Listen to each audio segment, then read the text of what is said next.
في الفيديو اللي فات عملنا مع بعض كحك العيد الناعم. في الفيديو ده هنعمل مع بعض السابليه. وصفة سهلة مش محتاجة حد محترف، نتيجتها حلوة جدا. طعم البسكوت يعني احلى بكتير قوي قوي من اللي بنشتريه من بره.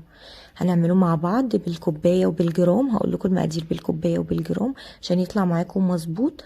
وكمان هقول لكم ازاي تزينوا بأبسط الحاجات اللي موجودة عندنا في البيت.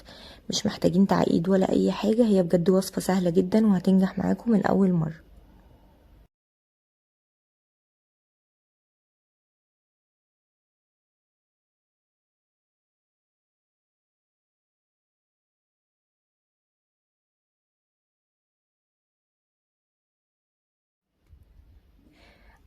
بصوا بقى، عندي هنا 720 جرام من الدقيق، يعني 5 كوبايات وربع. 720 جرام من الدقيق بيكون دقيق حلويات فاخر، يعني 5 كوبايات وربع. وعندي كمان 60 جرام نشا، يعني نص كوباية. النشا بتديني نعومة في الحلويات حلوة جدا. مش عايزين تستخدموها مش مشكلة، بس هي بتدي نعومة حلوة قوي. وعندي كمان 180 جرام من السكر البودرة، يعني كوباية وهنشيل منها معلقة. تمام. عندي هنا 3 بيضات، البيض ده كان صغير، يعني لو هتستخدموا بيض كبير هتستخدموا بيضتين بس. وعندي 400 جرام زبدة، يعني كوبايتين زبدة بتكون بحرارة الغرفة، وكل المكونات بتكون بحرارة الغرفة. وعندي كمان 50 جرام من السمنة، دي سمنة بلدي، يعني ربع كوباية، ودي اختياري. طب لو انا مش هستخدم سمنة يبقى هستخدم 450 جرام زبدة. وعندي معلقة صغيرة من الفانيليا ورشة من الملح.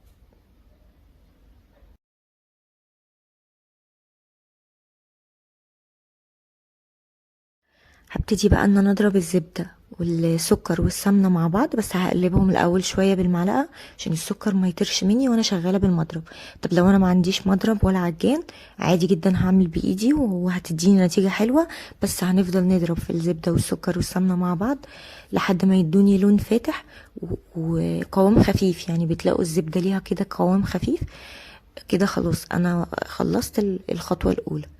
انا بقى هشتغل هنا بالمضرب وهفضل اضرب، وهنوقف كل شوية وننزل كده الجوانب عشان الزبدة كلها تاخد نفس النتيجة.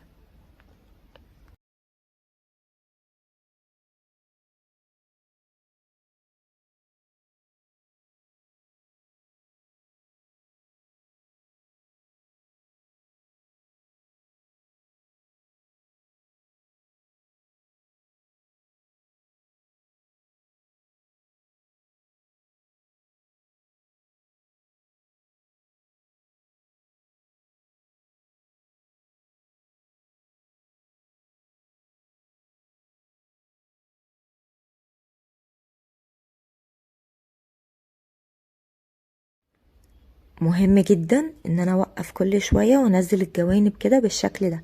دي حاجة ما ينفعش تنسوها علشان الزبدة كلها تبقى زي بعضها.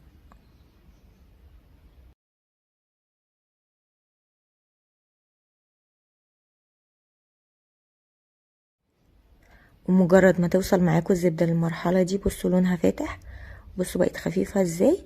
كده خلاص انا خلصت الخطوة الاولى.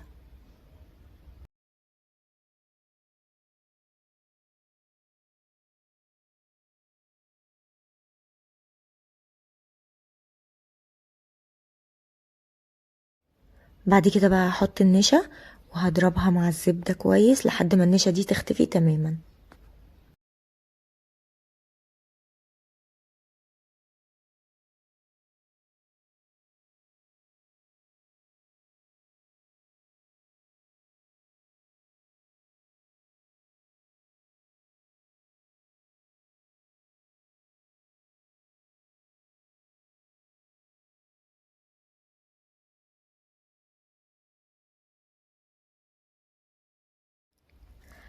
بعد كده بقى هنزل بالبيض واحدة بواحدة، البيضة تختفي انزل البيضة اللي بعدها، وما تنسوش الفانيليا.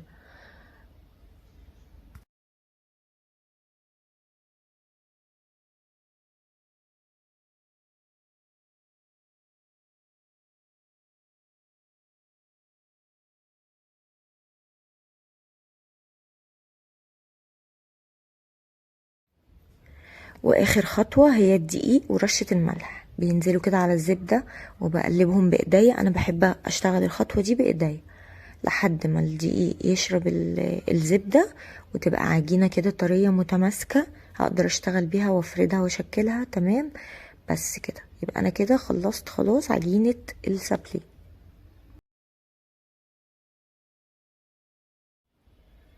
بصوا كده هي دي العجينة اللي انا عايزاها، بمسكها في ايدي مش بتلزق ولا اي حاجة، متماسكة تمام، اقدر افردها واشكلها براحتي.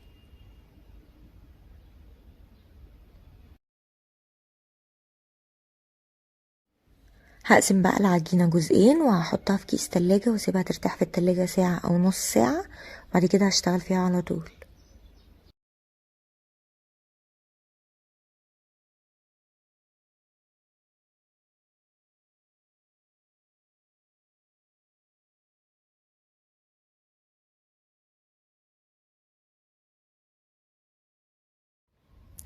بعد ساعة بقى خرجتها من التلاجة وحطيت عليها ورقة زبدة، وهبتدي ان انا افرد العجينة.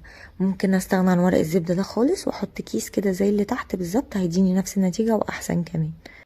وهنفرد بقى العجينة، وما تخلوش العجينة لما نفردها تكون رفيعة قوي عشان البسكوتة ما تنشفش معاكم في الفرن. انا هوريكم السمك المفروض يكون قد ايه.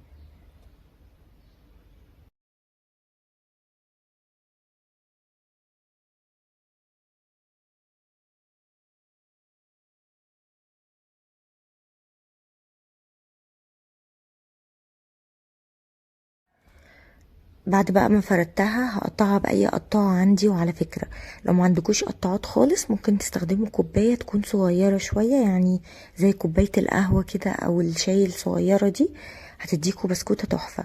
تمام، انا هنا استخدمت القطاعة دي بتاعة المخلل، برضو ادتني شكل حلو قوي. اي قطاعات عندكوا هتنفع في الوصفة وهتديكوا نتيجة كويسة. ما عنديش قطاعات زي ما قلت لكم اشتغلوا بكوباية واعملوا بسكوتة مدورة هتبقى شكلها حلو قوي.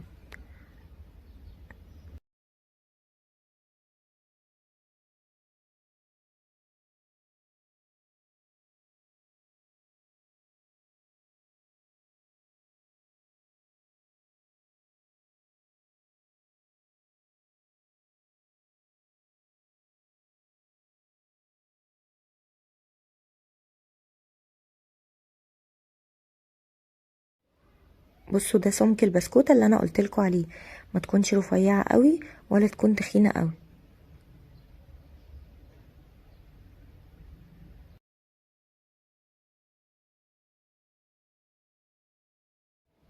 ولو عندي اي حاجة مدورة كده افتح بيها من النص البسكوتة من النص تمام. ما عنديش، ممكن مثلا تستخدموا حاجة زي القمع كده تقلبوها، يعني القمع هتقلبوه وتعملوا بيه الفتحة. وممكن غطا ازازة كده صغنن، في حاجات كتير قوي ممكن نعمل بيها الخطوة دي. وعلى فكرة ممكن ما تعملوهاش، بس هي وصفة السابليه الأصلية بتكون البسكوتة اللي فوق مفتوحة كده من النص. وبس كده بقى هيدخل فرن سخن على درجة حرارة 180. الفرن بنشغله قبل كده، لازم يكون سخن. هياخد معاكم حوالي ربع ساعة، هياخد لون ذهبي من الحروف ومن تحت. خلاص مش هشغل عليه شواية، هو بيبقى ابيض كده من فوق. تعالوا بقى اقول لكم على طريقة حلوة جدا للتزيين ومش مكلفة خالص. دي معلقة صغيرة من السكر البودرة بحطها كده جوه كيس، وعندي انا الوان بودرة وممكن تستخدموا الوان جل، بحط عليها كده معلقة صغيرة من المية وببتدي ان انا احطهم على السكر البودرة، جزء بسيط يعني مش بنحط كمية كبيرة بس. وبنفضل بقى نقلبه كده في الكيس وبيديني بقى لون حلو قوي قوي للسكر البودرة. وبسيبه بره بينشف شوية، ما بيكونش طري. على فكرة بيبقى شكله حلو قوي قوي في التزيين، وعايزه اقول لكم ان هو بابسط المكونات يعني. وممكن تستخدموا الوان جل زي ما قلت لكم. بعد ما السابليه بيخرج من الفرن بسيبه يبرد. بصوا واخد لون ذهبي حلو قوي من تحت ومن فوق، ما شغلتش عليه شوايه نهائي، هو كده بيكون خد تسويه مظبوطه. بعد كده بقى جبت شوكولاته سيحتها على حمام ميه سخن. يعني انا ما حطيتش ميه على النار وحطيت عليها الشوكولاته، لا انا سخنت الميه غليتها وطفيت عليها النار وحطيت الشوكولاته فوق علشان الشوكولاته ما تخرصش منكم. لازم تكون الميه سخنه واطفي النار، ما تسيبوش الميه تغلي على النار وانتوا حاطين الشوكولاته فوق، لان هي مش هتديكوا نتيجه مظبوطه. هبتدي بقى ان انا احط كده الشوكولاته بالشكل ده.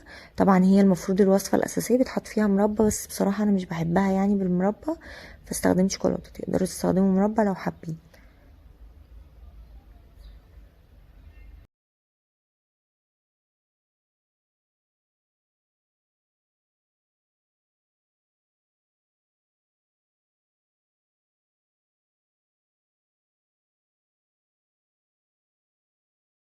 وممكن تزينوا البسكوتة بس لوحدها كده من غير ما تحطوا عليها طبقة تانية بالشوكولاتة كده بس، يعني بتغرقوها كده من فوق وتصفوها كويس على الشوكة، وبتحطوها برضو على اكياس او ورق زبدة ومش هتلزق معاكم نهائي. تسيبوها خالص لحد ما تبرد وبعد كده بتشيلوها. وبس كده. مشيت عليها بقى بخطوط كده من الشوكولاتة كده من فوق، ودي طبعا اختياري. وده الشكل الاخير للسابلي. يا رب يكون عجبكم، ويا رب ما كنتش طولت عليكم. ما تنسوش بقى لو عجبكم تعملوا لي لايك وشير وتشتركوا في قناتي على اليوتيوب، واشوفكم في فيديو جديد.